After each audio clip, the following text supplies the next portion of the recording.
ఈ ఆదివారం ప్రభు సన్నిధిలో దేవుని యొక్క మాటలు మీ ముందుకు తీసుకురావడం జరిగింది. పరిశుద్ధ గ్రంథములో అపోస్తలుడైన పౌలు రాసిన కొరింథీయులకు రాసిన రెండవ పత్రిక 4వ అధ్యాయం 8వ వచనాన్ని చదివి సహకరించండి. కొరింథీయులకు రాసిన 2వ పత్రిక 4వ అధ్యాయం 8వ వచనం. గట్టిగా, ఎటు పోయినను మేము ఇరికింపబడు వారము కాము, అపాయములో ఉన్నను కేవలము ఉపాయము లేని వారము కాము. మరొకసారి, అపాయములో ఉన్నను ఉపాయము లేని వారము. చెప్పండి, అన్ని నోటి చెప్పండి. అపాయములో ఉన్నను ఉపాయము లేని వారము కాము. చిన్న ప్రార్థన. ప్రేమగల తండ్రి యేసు నాయనా నీకు వందనాలు. మరి ఈ దినము నాతో మా అందరితో కూడా ఈ ఆదివారము నీ మాటల కొరకు ఎదురు చూస్తున్న బిడ్డలకై మీరు మాట్లాడుతున్నటువంటి మాటలు హృదయాలను ధైర్యపరచి ఆత్మీయ జీవితంలో ముందుకు సాగిపోవటానికి కృపణీయమని యేసు నామమున ప్రార్థిస్తున్నాను తండ్రి, ఆమేన్. ప్రభు ఆత్మ మనందరితో మాట్లాడునుగాక. ఇక రాయబడుతున్న మాట, అపాయములో ఉన్నను ఉపాయము లేని వారము కాము. ఆ తర్వాత ఇంకొక మాట ఉంది, చదవండి. తరమబడుచున్నను దిక్కులేని వారము కాము. ప్రైజ్ ది లార్డ్, హల్లెలూయా. తరమబడుచున్న దిక్కులేని వారం కాము, అపాయములో ఉన్న ఉపాయం లేని వారము కాము. దేవునికి స్తోత్రం చెప్పండి. ప్రస్తుత కాలములో భారతదేశం అంతా కూడా అపాయములోనే ఉన్నది. ఎట్లా ఉన్నది? అపాయంలోనే ఉన్నది. అపాయములో ఉపాయం కొరకు ఏమి ఉపాయం కనిపెట్టాలని ప్రభుత్వాలు, రాష్ట్రాలు, దేశాలు రకరకాలమైన ప్రయత్నాలు చేస్తూ ఉన్నారు. వచ్చిన ఈ అపాయం నుండి ఎలా మనం తప్పించుకోవాలో, ఏ రకమైన ఉపాయాన్ని మనం ముందుకు తీసుకురావాలని ఉపాయం కొరకు ప్రయత్నం చేస్తుంటే ఆ ఉపాయాలు ఎవరికి దొరకలే. నేను కూడా ప్రయత్నం చేశాను. ఏంటి ప్రభువా, ఈ భయంకరమైన అపాయం నుండి తప్పించబడే ఉపాయం ఏంటి?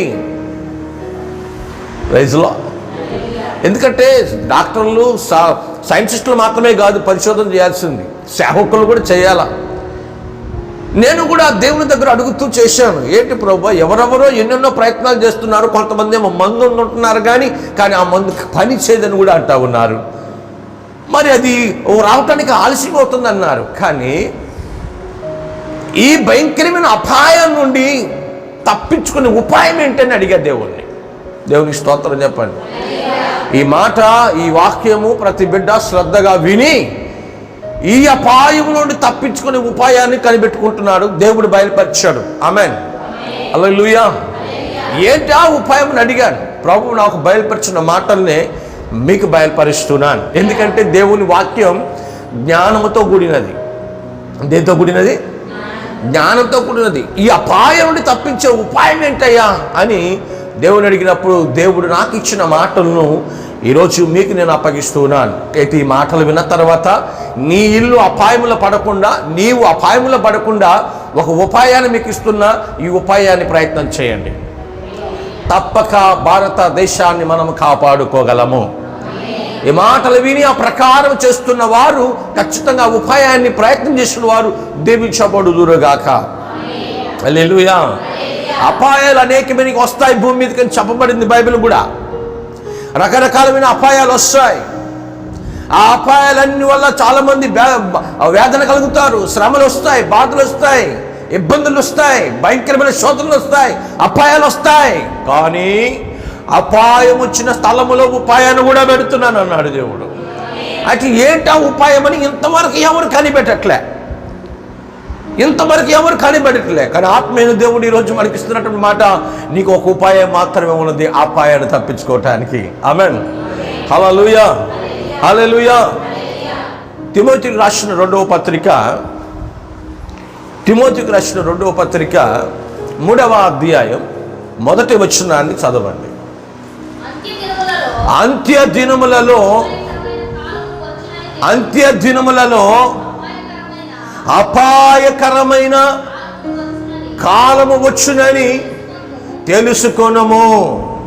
దేవునికి స్తోత్రం చెప్పండి, దేవునికి స్తోత్రం చెప్పండి. ఈ మాట కూడా మహానుభావుడే అంటున్నారు. ఏమని? అంత్య దినాలలో ఏమొస్తాయి? నోరు చెప్పాలి. ఏమొస్తాయి? అపాయాలు వస్తాయి. మనం అంత్య దినాలు ఉన్నామా లేకుంటే ఎలా ఉన్నాం? చివరి దశలోనే ఉన్నాం. దేవుని రాకడకు సిద్ధంగా ఉన్నటువంటి స్థితిలో, దేవుని చెప్పినవన్నీ కూడా జరుగుతున్నటువంటి స్థితిలో, దేవుని రాకడ కొరకు ఆయుత్తముతో ఉండి ఎప్పుడు ప్రభు వస్తాడని కాచుకుంటున్నటువంటి దినాలలో, అంత్య దినాలలో, చివరి దినాలలో అపాయకరమైన కాలం వచ్చును అన్నాడు. ఆమేన్. అపాయం వస్తే సంతోషమా దుఃఖమా? దుఃఖమే, బాధే, వేదనే, కష్టాలే వస్తూ ఉంటాయి. కానీ వాక్యం అంటుంది, అపాయములో ఉపాయము లేని వారము కాము. అపాయములో ఉపాయం లేని వారు కాము. కానీ అపాయం చూసి వాటిని వణికిపోయే గుంపు మనం కామండి. దాన్ని తప్పించుకునే విధానాన్ని కూడా దేవుడు మనకి బయలుపరుస్తూ ఉన్నాడు. Praise the lord. కొన్ని వాక్యాలు చదివిన తర్వాత ఆ ఉపాయం ఏంటో మీకు అర్థమైపోతుంది. కొన్ని వాక్యాలు చదివిన తర్వాత ఆ ఉపాయం ఏంటో అర్థమైపోతుంది. ఎందుకంటే దావీదు కీర్తనల గ్రంథం కూడా ఈ మాట అన్నాడు. 40వ అధ్యాయం 12వ వచనం, లెక్కలేని అపాయములు నన్ను చుట్టుకొని ఉన్నవి. చాలు. ఎన్ని అపాయాలు ఉన్నాయంట ఆయన చుట్టూ? ఆ మనిషి ఎంత సీరియస్గా ఉండి అంటున్నాడు అన్నమాట, నా చుట్టూ లెక్కలేనన్ని అపాయాలు ఉన్నాయి. నా చుట్టూ లెక్కలేనన్ని అపాయాలు ఉన్నాయి. ఒక్క అపాయం వస్తేనే తట్టుకోలేము మనం. అవునే కదా? ఒక అపాయం వస్తేనే అసలు తట్టుకోలేము. వెంటనే వణికిపోతాం, గడగట్టలు వణికిపోతాం. కానీ ఈయన అంటాడు, దావీదు గారు అంటాడు, నా చుట్టూ లెక్కలేని అపాయాల్లో ఉన్నానయ్యా అని బాధపడుతూ ఉన్నాడు. అయ్యా దావీదు గారు, మరి లెక్కలేని అపాయాలు నిన్ను చుట్టూ ఉన్నప్పుడు నువ్వేం చేశావు? ఆయన నోట ఏమంటుంది? ఏమంటా దేవుని నమ్ముకున్నానో, ఏమంటా ఆయన యొక్క ఆ ఆశీర్వాదాలు పొందుకున్నానో, అందరూ నాకు శత్రువులు అయిపోయారు, నా చుట్టూ ఇన్ని అపాయాలు ఉన్నాయి అని అన్నారా? అంటలే. 91వ కీర్తనలోకి వస్తే అంటాడు ఒక మాట, చాలా చక్కని మాటలు ఉంటాయి. 91వ కీర్తన మొదటి నుండి కొన్ని మాటలు. మహోన్నతుని చాటున నివసించువాడే సర్వశక్తిని నీడను విశ్రమించువాడు, ఆయనే నాకు ఆశ్రయం, నా కోట, నేను నమ్ముకొని నా దేవుడు. నేను ఎవరిని గుర్చో చెప్పట్లేదు, కానీ యెహోవాను గురించి మాట్లాడుతున్నాను. వేటగాని ఊరిలో నుండి ఆయనను విడిపించును, నాశనకరమైన తెగుళ్ళు రాకుండా నిన్ను రక్షించును, ఆయన తన రెక్కలతో నిన్ను కప్పును, ఆయన రెక్కల కింద నీకు ఆశ్రయం కలుగును. 10వ వచనం చదవండి. అపాయం ఏదియు రాదు, ఏ తెగులును నీ గుడారమునకు సమీపించదు. గట్టిగా చప్పట్లు కొడితే మేము పడతామా? హల్లెలూయా, హల్లెలూయా. 40వ అధ్యాయం అంటాడు, లెక్కలేనన్ని అపాయాలు నన్ను చుట్టూ ఉన్నాయి. లెక్కలేనన్ని అపాయములు నన్ను చుట్టూ ఉన్నాయి అని బాధపడుతూ దేవునికి మొరబెడుతూ ఉంటాడు. కానీ 91వ కీర్తనకు వచ్చేసరికి అంటాడు, నేను ఆయన రెక్కల చాటున దాగినాను, ఆయన రెక్కలు నన్ను కప్పి ఉన్నవి, నా దేవుడు యెహోవాయే, నన్ను రక్షించువాడు ఆయనే, నన్ను కాపాడేవాడు ఆయనే. ధైర్యంగా చెబుతూ 10వ వచనం అంటున్నాడు, ఏ అపాయమును నాకు నా గుడారమునకు సమీపించదు. దేవునికి స్తోత్రం చెప్పండి, చెప్పాలి. దేవునికి స్తోత్రం. జ్ఞానం కలిగిన వాక్యాలు మీకు వినబడుతూ ఉన్నాయి ప్రియులారా. అపాయం వస్తున్నప్పుడు అపాయాన్ని తప్పించుకునే ఉపాయాన్ని దావీదుని అడిగితే నేను నా అపాయ సమయంలో ఆయన రెక్కల చాటున దాగి ఉన్నాను, ఆయన నీడిన ఒదిగి ఉన్నాను, ఆయనే నన్ను రక్షించును. దేవునికి స్తోత్రం చెప్పండి. నువ్వెక్కడికి వెళ్ళాల్సిన అవసరం లేదు బిడ్డ. ఈ భయంకరమైన అపాయములని తప్పించడానికి నా ప్రభు దావీదు ద్వారా ఒక ఉపాయాన్ని ఇస్తున్నాడు.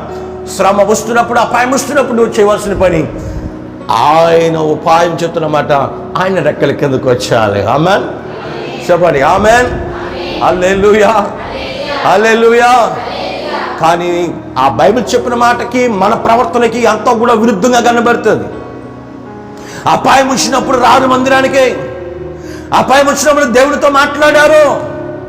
ఆ అపాయానికి ప్రాయశ్చిత్తం కోసం, అపాయానికి విరుగుడు కోసం రకరకాలమైన స్థలానికి పరిగెడుతూ ఉంటారు. నువ్వు పరిగెత్తాల్సిన స్థలం ఆయన రెక్కల నీడికి రావాలి. హల్లెలూయా చెప్పండి. ఆయన రెక్కల నీడకు రావాలి. ప్రియులారా, మీ కుటుంబం మీదకి తెగులు రాకుండా ఉండాలంటే నీ కుటుంబం అంతా కూడా ఏడ కనబడాలి, నోరు తెరిచపాలి. నీ కుటుంబం మీదకి తెగులు రాకుండా ఉండాలంటే, ఏ అపాయం రాకుండా అంటే నీ కుటుంబం ఏడ ఉండాలి? దేవుని మందిరంలో ఉండాలి, ఆయన చేతుల కింద ఉండాలి, ఆయన రెక్కల కింద ఉండాలి, ఆయన ఆశ్రయమే ఉండాలి, ఆయన దేవుడై ఉండాలి. ఆమేన్, ఆమేన్. ఆయన దేవుడై ఉండాలి. ఆ దేవునికి నీవు విజయుడివై ఉండాలి. ఆ దేవునిని ప్రార్థించే వ్యక్తివై ఉండాలి. దేవునికి స్తోత్రం చెప్పండి. హల్లెలూయా, హల్లెలూయా, హల్లెలూయా. విధేయుడివై ఉండాలి. అపాయాలను తప్పించే ఉపాయం ప్రార్థన శక్తి మాత్రమే. దేవునికి స్తోత్రం చెప్పండి. ఇప్పుడు మీకు ఒక చిన్న డౌట్ రావచ్చు, అన్నయ్య ఒక స్థలంలో పాస్టర్ గారికే వచ్చిందంట, ఏడొచ్చింది? ఏమొచ్చింది? ఏమొచ్చింది? నేను కరోనా గురించి మాట్లాడట్లేదు, కానీ అపాయాల నుండి తప్పించే ఉపాయం గురించి మాట్లాడుతున్నా. ఆమేన్, హల్లెలూయా. వాక్యంలో రాబడింది, దేవుని ఆజ్ఞ లేకుండా తలలో ఉన్న వెంట్రుక ఒకటైనను రాలేదు. సాధారణంగానే ప్రతి మనిషికి తల దువ్వేటప్పుడు రోజుకి ఒక 100 వెంట్రుకలు ఊడిపోతాయంట. తల దువ్వేటప్పుడు కానీ ఎలాగైనా ఎట్లన్నప్పుడు మనకు తెలియకుండా కొన్ని వెంట్రుకలు ఊడిపోతాయి. వాటి గురించి చెప్పలా. దేవుని యొక్క వాక్యం చెప్తున్న మాట, తల వెంట్రుకలు లెక్కింపబడినవి అని చెప్పిన మాట ప్రకారం నా మీద దేవుని దృష్టి ఎంత ఉన్నతమైనదిగా ఉన్నదో అనటానికి ఆ మాట రాయబడింది. దేవునికి స్తోత్రం చెప్పండి. సో అపాయాలు రాకుండా ఉండాలంటే ఉపాయంగా నీవేం చేయాలి? ఆయన సన్నిధిలో కనబడాలి. దేవునికి స్తోత్రం చెప్పండి. హల్లెలూయా చెప్పండి. హల్లెలూయా. ఇంకొంతమంది ఉన్నారు, అన్నీ బాగుంటే రారు మందిరానికి. ఇంకొంతమంది ఉన్నారు, అన్నీ బాగుంటే మందిరానికి రారు. 3 పూట్ల లక్షణంగా తృప్తిగా తింటా ఉంటే ప్రార్థన భక్తి కూడా ఉండదు. సమృద్ధిగా బీరువాలో ఉండాల్సింది ఉండిందనుకో, అసలు ఎవరూ లెక్క ఉండరు. దేవునికి స్తోత్రం. కానీ వారికి ఒకరోజు మందిరానికి పోవాలనిపిస్తుంది, వారికి ఒకరోజు అన్నయ్యకి ఫోన్ చేయాలనిపిస్తుంది. అది ఎప్పుడంటే శ్రమ వచ్చినప్పుడు, బాధ వచ్చినప్పుడు, కష్టం వచ్చినప్పుడు, రోగం వచ్చినప్పుడు, జబ్బు వచ్చినప్పుడు. అప్పుడు లేనిపోని భక్తి వచ్చేస్తుంది. ఆమేన్. యాడ లేని భక్తి వస్తుంది. నాకు ప్రేమైన దేవుని బిడ్డ, దేవుడితో మాట్లాడుతున్నమాట, దేవుడు చేస్తున్న కార్యాలను ఎరిగియు, ఆయన అద్భుతమైన కార్యాలను తెలుసుకొని నీవు ఉండవలసినటువంటి స్థితి, అనగా దేవునికి దగ్గరలో ఆయన రెక్కల చాటున ఉండాల్సినటువంటి నీ స్థితిని ఆయన రెక్కల నుండి పెళ్ళగించుకొని బయటికి వెళ్ళిన నీ జీవితం మీద సాతానుడు దాడి చేస్తాడు. జాగ్రత్త. హల్లెలూయా చెప్పండి. హల్లెలూయా. సాతానుడు దాడి చేస్తాడు, జాగ్రత్త. అసలే గర్జించు సింహం వలె ఎవరిని మృంగుదునా అని ఎటు అటు తిరుగుతూ ఉన్నాడు. ప్రస్తుతం ఉన్న సింహం ఎవరో? సాతానా. ప్రస్తుతం ఉన్న సింహం ఎవరో? వాడికి మాత్రం కుల భేదం లేదు, మత భేదం లేదు, రంగు భేదం లేదు, ఐటోడా, పొట్టోడా, బసిదా, ముసల్దా ఏమీ ఉండదు. ఎవడు దొరికితే వాడిని అట్టేస్తుంది కాటు. ఆమెన్. కాబట్టి ఇప్పుడు బయటకు రావాలన్నా మాస్కులు పెట్టి బయటకు రావట్లే. ఎంత జాగ్రత్తగా ఇచ్చాలని జాగ్రత్త ఇస్తున్నారు. వాక్యం అనుకుంటుంది వెళ్తే, నీవు దేవుని యొక్క ఆ చేతుల క్రింద, ఆయన హస్తముల కింద, ఆయన నీడిన, ఆయన భక్తిలో, ఆయన సన్నిధిలో భయం భక్తి కలిగి నువ్వు ప్రార్థన చేయగలిగితే ఏ అపాయం నీ దగ్గరికి రాదు. ఆమేన్ చెప్పండి. ఎన్ని అపాయాలు ఉన్నాయంట దావీదుకి? లెక్కలేనన్ని. ఎన్ని మీరు కొంతమంది అనుకుంటున్నారు, నాకు కూడా అదే పరిస్థితి అన్నయ్యా. చెప్పుకుంటే తరగవు, మనం చెప్పే భాష చెప్పుకుంటే తరగవు, అన్ని సమస్యలు నాకున్నాయండి. ఆ సమస్యలాగా నేనంటాడు, లెక్కలేనన్ని అపాయాలు నా చుట్టూ ఉన్నాయి, అయినా వాటిని జయించడానికి దేవుడు నాకు ఉపాయాన్ని పెట్టాడు. ఏంది అదంటే ఆయన పాదాల సన్నిధిలో ఉండడం. ఆమేన్. నన్ను కాపాడగల ఒకే ఒక దేవుడు యెహోవాయే. ఆమేన్. దావీదు అంటున్న మాట, నిన్ను కాపాడే ఒక దేవుడు ఉన్నాడు, నీవు నమ్మిన దేవుడు. Praise the lord. దేవునికి స్తోత్రం చెప్పరా, దేవునికి స్తోత్రం చెప్పరా, దేవునికి స్తోత్రం చెప్పరా. ఆ తిమోతి గారు చెప్పినట్టుగా బైబిల్ చెప్పిన మాట ప్రకారం అపాయమైన కాలంలో ఉన్నాము అన్నాడు. కానీ ఇది అదే మాటని ఇప్పుడు దావీదుతో మాట్లాడితే, నేను అపాయాల్లో ఉన్నా తప్పించుకునే ఉపాయాన్ని దేవుడు పెట్టాడంట. ఆమె చెప్పండి. హల్లెలూయా. సో ప్రస్తుతం మన భారతదేశం మీద, మన రాష్ట్రం మీద, మన జిల్లా మీద, మన మండలం మీద, మన గ్రామం మీద, మన కుటుంబాల మీద ఆయన ఉపాయాన్ని ఇచ్చి అపాయాన్ని తప్పించాలంటే మరొక్క మాటను కూడా మీ ముందుకు నేను తెలుసుకోవాలని ఆశ కలుగుతూ ఉన్నాను. ఆల్రెడీ ప్రకటన చేయబడింది ప్రియులారా. ఏమని ప్రకటన చేయబడింది తెలుసా? ఇదిగో ఇంకో 40 రోజుల్లో మీ పట్టణం అంతా కూడా నాశనం కాబోతా ఉంది. దండన వేయబడింది, ప్రకటన చేయబడింది. ఇంకా 40 రోజుల్లో మొత్తం కూడా నాశనం కాబోతుంది అన్నాడు. ఈ మాటలు విన్న వెంటనే మా ఊరికి వచ్చి, మా ఈదికి వచ్చి, మా ఊరు, మా వీధి, మా పట్టణాన్ని నాశనం అయిపోతుందని చెప్తావంటారా అని చెప్పి ఆయన జుట్టు పట్టుకొని కొట్టడం మొదలుపెట్టారు. అవునా? లేదండి. ఎప్పుడు తన ప్రవక్త మాటను ప్రవచించడం మొదలుపెట్టారో విన్న ప్రతి చెవు చేయాల్సిన పని ఏంటంటే, వెంటనే 40 రోజులు పతనమైపోతున్నా, నాశనం అయిపోతున్నా ఈ భయంకరమైన నాశనం నుండి తప్పించగల ఉపాయం ఏంటి? సొల్యూషన్ కావాలి. ఆమేన్. హల్లెలూయా, హల్లెలూయా, హల్లెలూయా. దాన్ని ఎతుకుతున్నారు, ఉపాయం కోసం ఎతుకుతా ఉన్నారు. కానీ వాళ్ళు చేసిన ఒకే ఒక పని ఏం తెలుసా? ఇదిగో ఈయన చెప్పిన మాట ఆయన నుండి వచ్చింది కాదు, కానీ ఆత్మైన దేవుడు ఆయనకి చెప్తేనే వచ్చి మనం ప్రకటిస్తున్నారు. సో ఇంక 40 రోజుల్లో మన ప్రాంతం అంతా కూడా నాశనం కాబోతా ఉంది. ఏం కాబోతుంది? వెంటనే ఈ వినాశనాన్ని అడ్డుకోవాలంటే ఏదో ఒక ఉపాయం కావాలా? ఏదో ఒక ఆలోచన చేశారు, సరైనటువంటి ఉపాయాన్ని పట్టారు. ఏం చేశారు తెలుసా? వెంటనే ఆ రాష్ట్రము, వెంటనే పట్టణము, వెంటనే ప్రాంతంలో ఉన్న అందరూ కూడా దేవునికి ఉపవాస ప్రార్థన చేయటానికి విశ్వాసము కలిగి ఉపవాస దినాన్ని ప్రకటించారంట. హల్లెలూయా. యోనా గ్రంథము 3వ అధ్యాయం 4వ వచనం నుండి కొన్ని మాటలు. 3-4. ఒక దిన ప్రయాణం చేసి ఇక 40 దినములకు నినవే పట్టణము నాశనమగునని ప్రకటన చేయగా, నినవే పట్టణం వారు దేవుని యందు విశ్వాసముంచి ఉపవాస దినము చాటించి, చాలమ్మ దేవుని స్తోత్రం చెప్పండి. 2 వ్యక్తులు ఉన్నారు. ఈ 2 వ్యక్తుల్లో ఏమికి మార్పు లేదు. 2 విశ్వాసులు కాదు, పిశాసులు. ఇద్దరు ఎవరు? లోకానుసారంగా మునిగిపోయిన వారు. వీళ్ళకిద్దరికి మార్పు లేదు. ఇప్పుడు ఈరోజు వాక్యం వింటూ ఉన్నారు. వాక్యం ఇస్తున్నప్పుడు దేవుడు నా ద్వారా ప్రకటించాడు. ఏమంటున్నాడంటే, ఇదిగో ఇంక 40 రోజుల్లో మీ మీదకి నాశనం రాబోతుంది అన్నప్పుడు వీళ్ళ యొక్క రియాక్షన్ ఏమై ఉండాలి?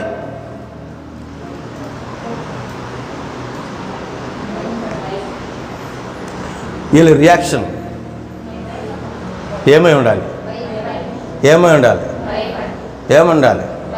అట్ట కాదు, డైరెక్ట్ కంటే కానీ వీళ్ళకి భయం రాదేమో అన్నమాటవా? ఏముండాలి?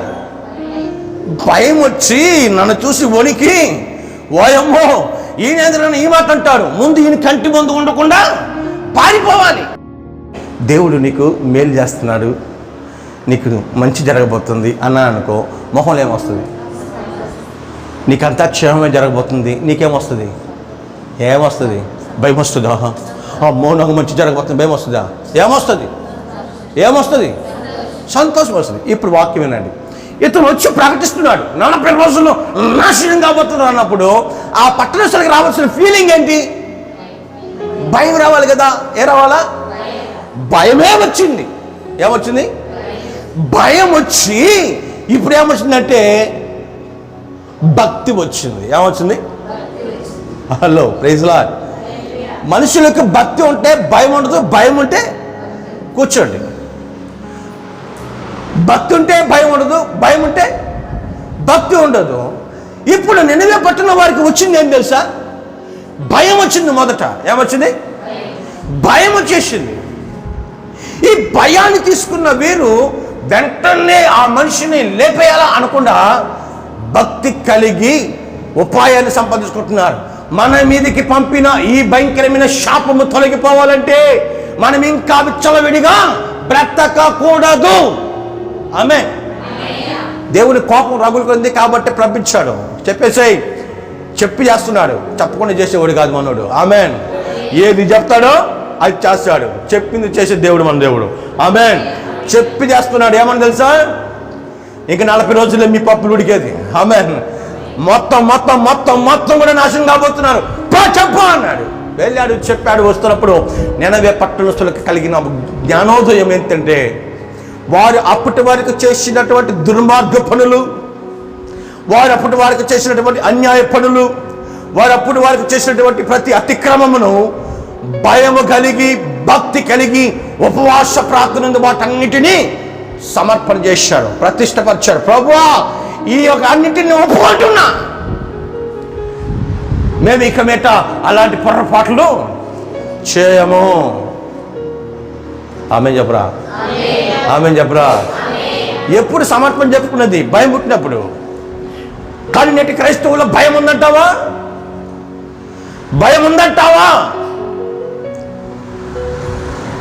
భయం లేని భక్తి, భక్తి లేని భయం. భయం ఉన్నట్లు నటించడం. కాబట్టే అపాయముని ఇంటి చుట్టూ ఉన్నదన్న సంగతిని జ్ఞాపకం చేస్తా ఉన్నా. ఎక్కడ రాలేదులే కదా, మన ఊరికి రాలేదు కదా, మన పట్టణానికి రాలేదు కదా, అక్కడ ఇచ్చినట్టు కదా.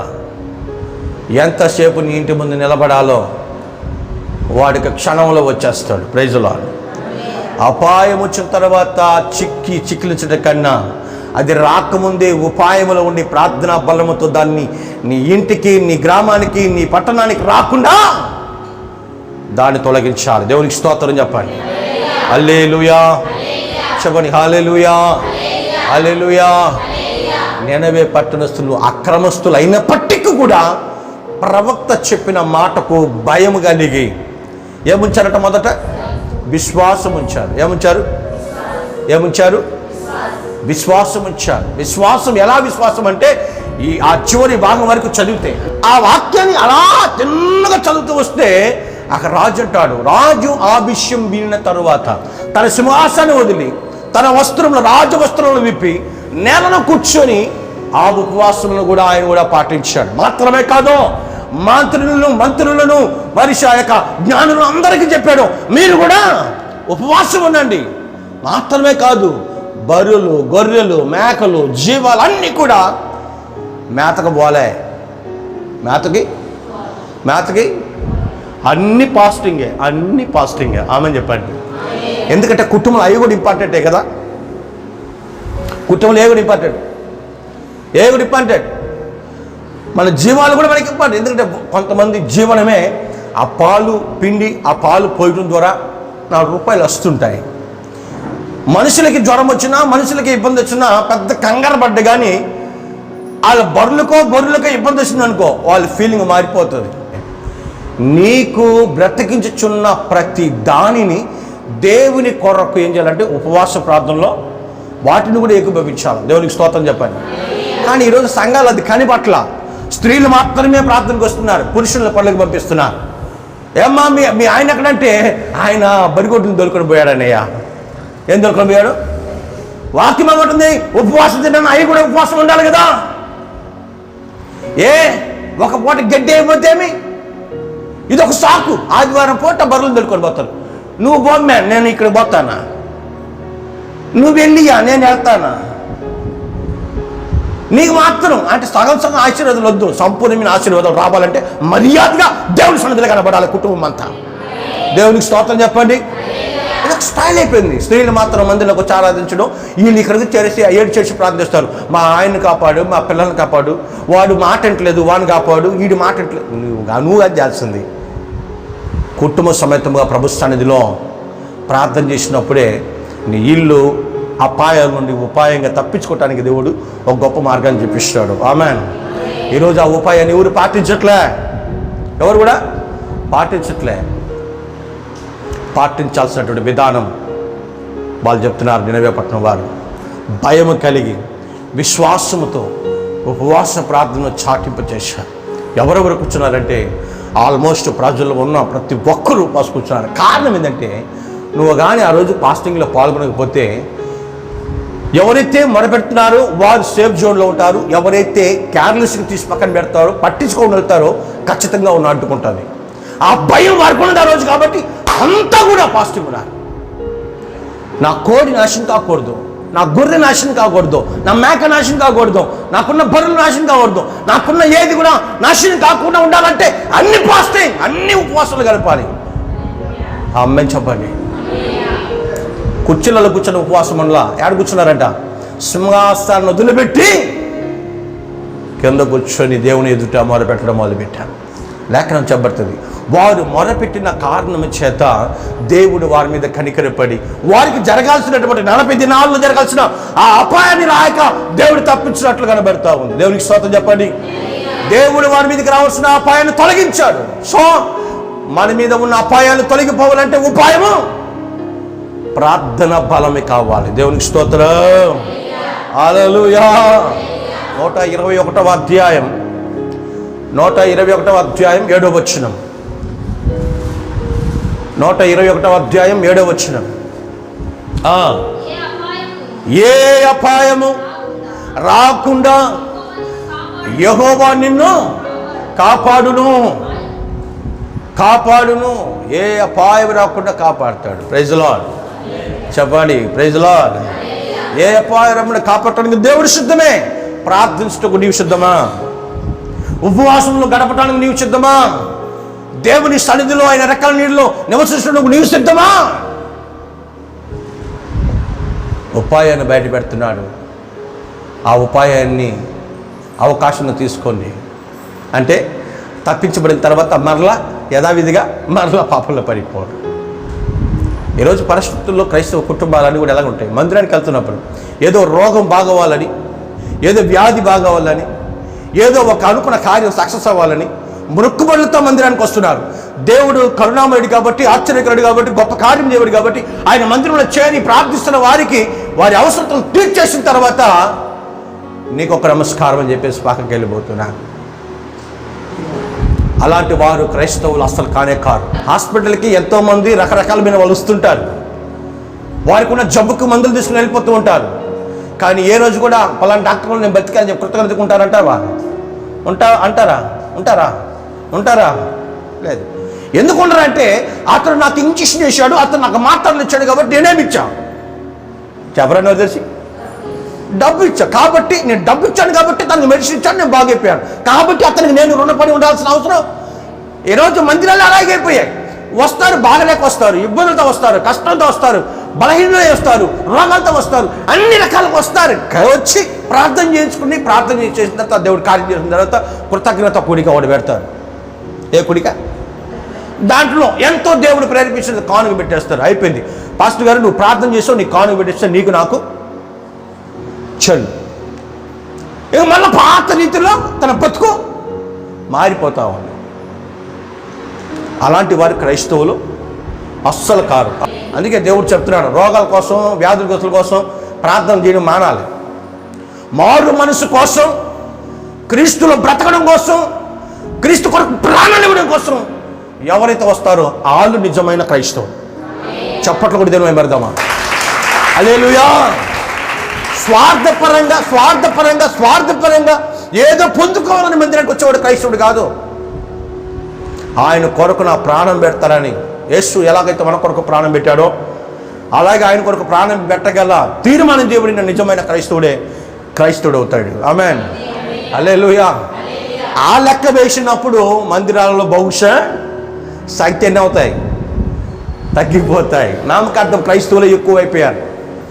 నేను ఈరోజు ప్రభు మీతో మాట్లాడుతున్న మాట దేని విషయం అంటే, బిడ్డ అపాయాలు రాబోతున్నాయి, ఇంకా అపాయాలు రాబోతున్నాయి. ఈ అపాయంలో నిన్ను తప్పించబడటానికి ఉపాయాన్ని బయట పెడుతున్నారు. ఏంటి ఆ ఉపాయం అంటే, ఆయన శ్రేష్టమైన బలిష్టమైన చేతుల క్రింద దినమనుషులు కలిగి ఉండడమే, ఆయన ప్రార్థించడమే, ఆయన్ని దేవుడిగా అంగీకరించడమే తప్పించబడతావు. ఆమేన్, హల్లెలూయా. షడ్రక్ మెషక్ అబేద్నెగోలు అంటున్నమాట, ఈ అగ్నిగుండంలో పడేస్తున్నాను, నువ్వు నమస్కారం చేయాలంటే వీటిలో నుండి రక్షించడానికి నా దేవుడు, చెప్పాలి, నా దేవుడు సమర్థుడు. నోట్ గట్టిగా చెప్పండి ఆ మాటని, నా దేవుడు నన్ను రక్షించుటకు సమర్థుడు. ఒకవేళ ఆయన లేకపోయినా ప్రభు కొరకు ప్రాణాలు పెట్టడానికైనా మేము సిద్ధం. ఆయన మా కొరకు ప్రాణాలు పెట్టి మేము ఆయన కొరకు ప్రాణాలు పెడతాం. అంతేగాని లోక విగ్రహములకు నమస్కారం మాత్రమే చేయం. హల్లెలూయా.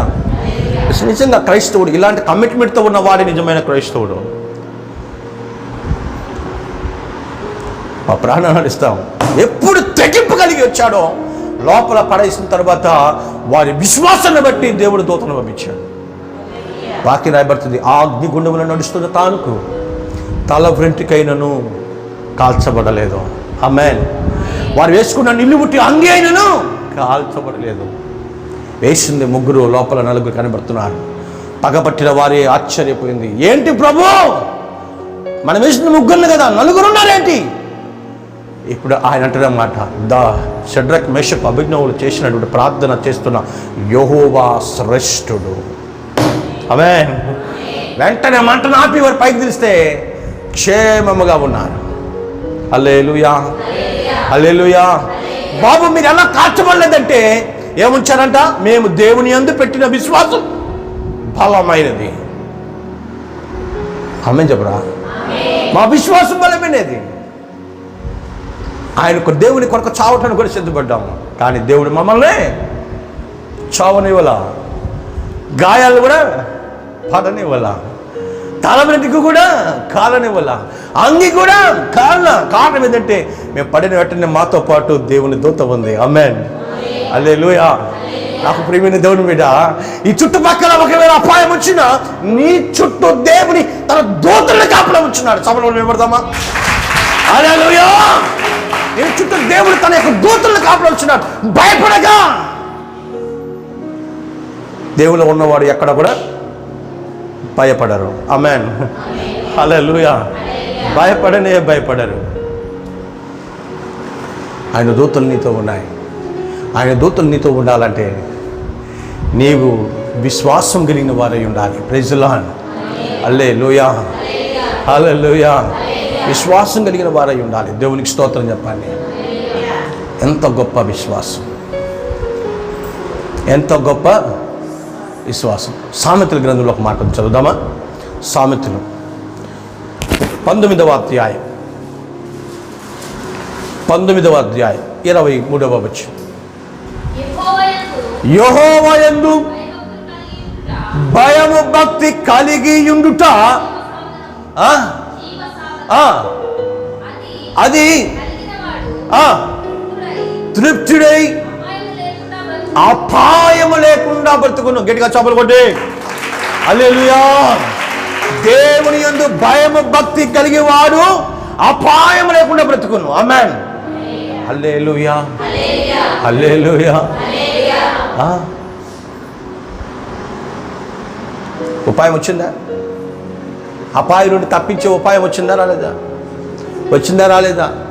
ఇప్పుడు ఎవరి చేతిలో ఉంది ఉపాయం? పాటించాల్సింది ఎవరి చేతిలో ఉంది? పాటించాల్సింది ఎవరు? పాస్టరా? ఎవరు? నినవే పట్టణంలో భయం కలిగారు, విశ్వాసం కలిగారు, భక్తి కలిగారు, ప్రార్థన చేశారు, నాశనాన్ని తిప్పికొట్టారు. Praise the lord. ఈరోజు మన దేశాన్ని అల్లాడింపజేస్తున్నటువంటి, తల్లడిలో చేస్తున్నటువంటి ఈ భయంకరమైన అపాయాల నుండి మనం తప్పించబడాలంటే ఒకటే ఒకటి సూత్రం. భయము భక్తి కలిగి, విశ్వాసం కలిగి దేవునికి ప్రార్థన చేయగలిగితే యెహోవా యందు భయభక్తులు కలిగిన వారు ఏ అపాయము వారికి రానియడు. ఆమేన్ చెప్పండి. అపాయం లేక ఏ బ్రతుకుతురు? దేవునికి స్తోత్రం చెప్పండి. అక్కడేమో అనేకమైన అపాయాలు వస్తాయన్నాడు. తిమోతి గ్రంథంలో అనేకమైన అపాయాలు వస్తాయన్నాడు. ఇక్కడ అంటాడు యెహోవా యందు భయభక్తులు కలిగిన వారికి ఏ అపాయము రానివ్వను. ఆమేన్. అపాయం లేకుండా ఏ బ్రతుకుదురు అన్నాడు. దేవునికి స్తోత్రం చెప్పండి. అప్పుడు వచ్చే అపాయాలు ఎవరికి? వచ్చే అపాయాలు ఎవరికి? భయము భక్తి లేని వారికి, విశ్వాసము లేని వారికి, అవిశ్వాసులకు.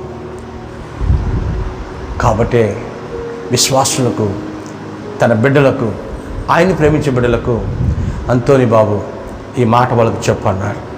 ఏంది ప్రభు అన్న? వస్తున్న అపాయంలో ఉపాయంగా తప్పించుకునే ఒకే ఒక మార్గం భయము భక్తి కలిగి, విశ్వాసం కలిగి, ఉపవాసంలో కూర్చుంటే అది ఏది కూడా మీ దగ్గరికి రావు. Praise lord.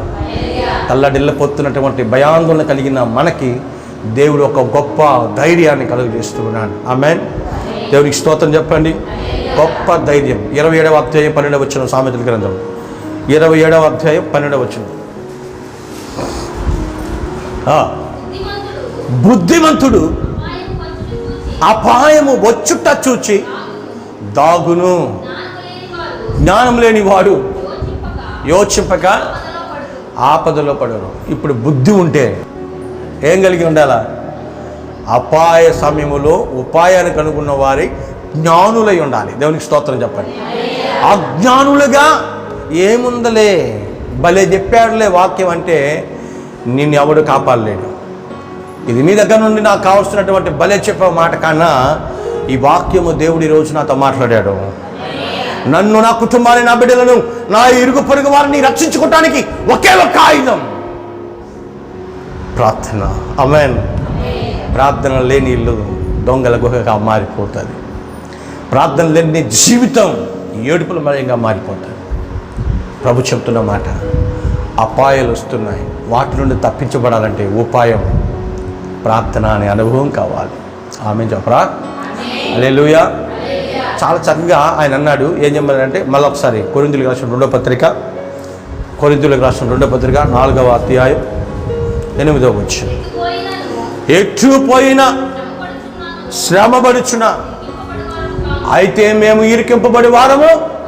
మేము ఎక్కడ ఇరుక్కోం, ఎక్కడ అపాయంలో పడే స్థితి మాకు పడము. అపాయంలో ఉన్నను, ఉపాయం లేని వారు. హల్లెలూయా. చెప్పండి చెప్పండి చెప్పండి. అపాయంలో ఉన్నను, అపాయంలో ఉన్నను. మనం ఎక్కడున్నాం? మనం ఎక్కడున్నాం? అపాయంలోనే ఉన్నాం. ఎక్కడున్నాం? పరలోకంలో లేవుగా. ఎక్కడున్నాం? అపాయంలో ఉన్నాం, డేంజర్ ప్లేస్లో ఉన్నాం. కానీ మనం ఉపాయం లేని వారము. ఇచ్చాడా లేదా? ఇప్పుడు ఉపాయాన్ని ఇచ్చాడా లేదా? బుద్ధి ఉంటే, జ్ఞానం ఉంటే ఈ రోజు నుండి భయం భక్తి కలిగి, విశ్వాసం కలిగి దేవుని సన్నిధిలో ప్రార్థన చేయటకు కుటుంబ సమేతంగా మోకరించండి. ఆశీర్వాదాలు మీ వశం అవుతాయి. ఆమేన్. హల్లెలూయా. సోషల్ మీడియాలో నేను ఒక వీడియో చూశాను. దాన్ని ప్రకటించాలని అనుకుంటున్నాను, ఆశపడుతున్నాను. సోషల్ మీడియాలో ఒక వీడియో చూశాను. ఏంటంటే ఒక వ్యక్తి అనుకోకుండా పులి దగ్గర ఇరుక్కుపోతాడు. పులి వేగంగా వస్తున్నప్పుడు, తన మీద దాడి చేసి చంపేయాలని, తినాలని వేగంగా వస్తున్నప్పుడు ఈ పులి దగ్గర నుండి తప్పించుకునే మార్గం ఏం చేయాలనో ఆలోచన చేసి ఒక పని చేశాడు. ఏం చేశాడు తెలుసా? ఆ పులి దగ్గరకు వచ్చేసరికి కింద పడిపోయి చచ్చిపోయిన వాళ్ళలాగా మారిపోయాడంట. ఎట్ట మారిపోయాడు? చచ్చిపోయిన వాళ్ళ పడిపోయాడు. ఒకటే ఖాయం, వాడు పైన నిలబడినా వస్తాడు, లేచి కొంచెం ఏదైనా దాంతో తప్పించుకోవడానికి ప్రయత్నం చేసినా అది వస్తుంది, ఒక్కటి పీకుతుంది, చంపేస్తుంది, తినేసిపోతుంది. ఇది అనుకున్నాడు. ఒకటే ఉపాయం చేశాడు, దీని దగ్గర తప్పించబడాలంటే చచ్చిన వాడి వల్లే పడిపోయాడట. పడిపోయాడు. పులి దగ్గరికి వచ్చింది, వాసన పట్టింది, తన కదలికలు ఏమైనా కనబడుతున్నాయని గుర్తుపెట్టి చూసింది. కానీ వీడు చేసినటువంటి ఉపాయకరమైన పని ఏంటంటే చచ్చిన వాడి వలె పడిపోయాడు. ఇది మొత్తం చూసేసి చచ్చినోడు మనకెందుకులే అనుకొని కొమ్మున వెనక్కి తిరిగి పారిపోయింది. అది అంత దూరం పోయిన తర్వాత వీడు లేచి పరుగులు తీసి తప్పించుకున్నాడు. Praise lord. అంటే పులికునే లక్షణం అంటే చచ్చిన దాన్ని తెందు. ఏం తెందు?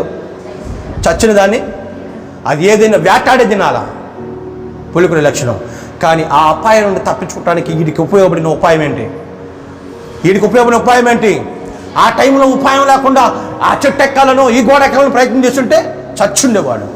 అపాయంలో ఉపాయంగా ఒకే మాట చేస్తున్నాడు. దానికి ఉన్నటువంటి గుణాన్ని గుర్తుకుచ్చున్నాడు. ఏం తెలుసా? ఇది చచ్చిన వాడిని తినదో. ఇది కాబట్టి చూడండి, చనిపోయిన వాటిని జోలికి పోవం, వేటాడే తింటాయి.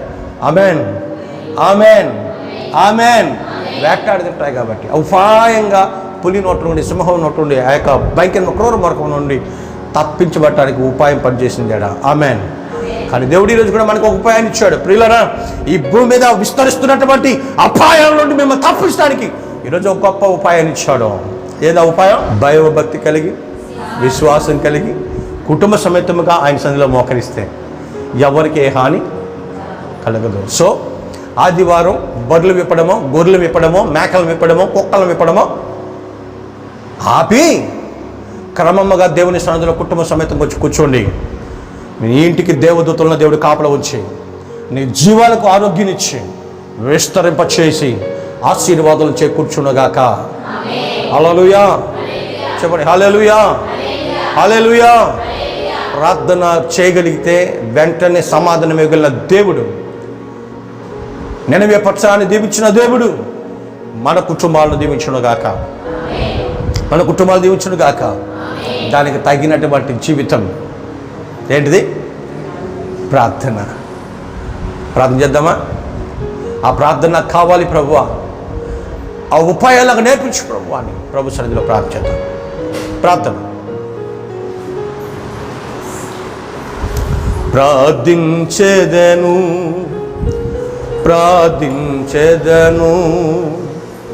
విరిగిన హృదయముతో నేను ప్రార్థించెదను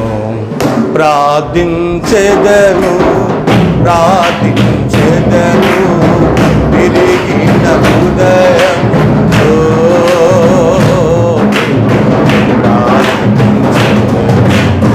ప్రార్థనా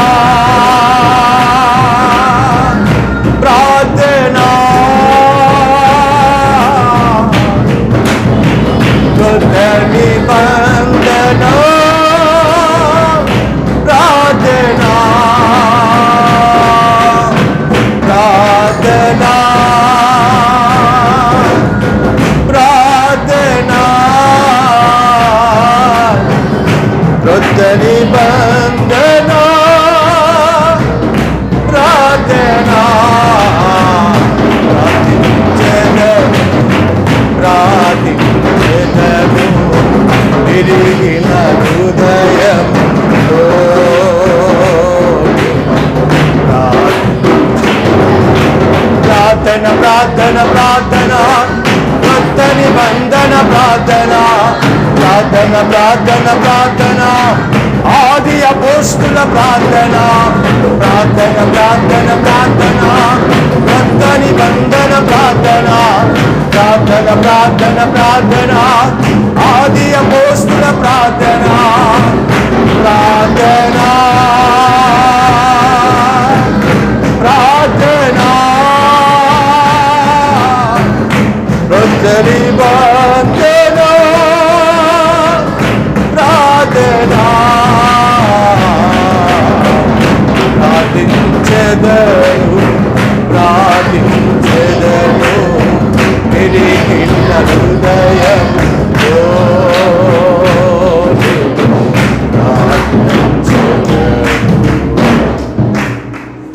విరిగి నలిగిన హృదయము దేవునికి ఇష్టమైనటువంటి బలి.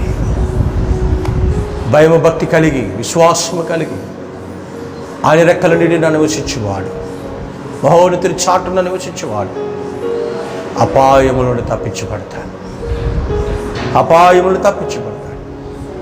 దేవుడు నీకు ఓ ఉపాయాన్ని ఇచ్చాడు బిడ్డ. ఈ ఉపాయాన్ని వ్యర్థం చేసుకోక భక్తి కలిగి విశ్వాస వీరుడమై మహోన్నతుని చాటును దాగిన వాడిపై, రెక్కలతో కప్పబడిన ఆ రెక్కల క్రిందాన్ని ఉన్నవాడిపై ప్రార్థించు. ఏ అపాయం ఉండదు. యెహోవా యందు భయభక్తులు గల వాడికి ఏ అపాయము వాటిల్లదు. మహాగణుడా యేసు నాయన నీకు స్తోత్రాలు. ఈ సమయాన్ని దీవించండి, ఆశీర్వదించు, గణపరచండి, మేళ్లతో నింపండి. విన్న హృదయంలో ప్రతి హృదయాన్ని కదిలిపరిచేయండి. ఈ భయంకరమైనటువంటి అపాయ కాలములలో ఉపాయంగా ప్రార్థన వీరులుగా నివసించడానికి సహాయం కలుగు చేసి మళ్ళీ తెలుపమని యేసయ్య నామమున ప్రార్థించి వేడుకుంటున్నాను పరమ తండ్రి. ఆమేన్.